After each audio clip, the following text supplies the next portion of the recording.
د مور قدر شته، د مور عزت په اسلام کې شته، خو مور که خپل عزت او خپل قدر وپېژني، او د مور عزت او قدر دار محترمو چې مور با د خپل بچی په حقیقي معنو سره تربیت کوي.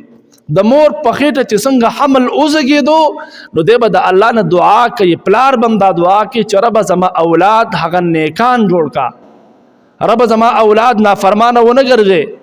څنګه چې ماشوم پیدا شي د هغه به ته بیا تربیت هم په داسې طریقه باندې کوي چې هغه چېرته نافرماني ونه کړي.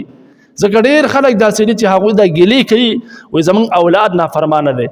نو آیا دنه دا تپوس زه کومه چې چېرته څنګه ستا د کور والا د هغې په خېټه باندې حمل ټهراو شو تا د هغې لپاره دعا کړې ده؟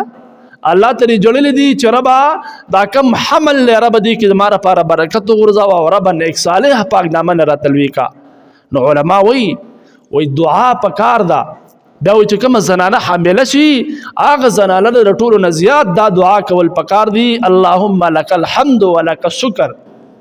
او دغه دعا پکار ده ربنا هب لنا من ازواجنا وذرياتنا قرة اعین. د دې دعاګانو اهتمام چې موږ کوو نو د دې دعاګانو په برکت سره به الله رب العزت زموږ اولاد چې کوم دی هغه نیکان صالحان او پاک دامن ګرځوي.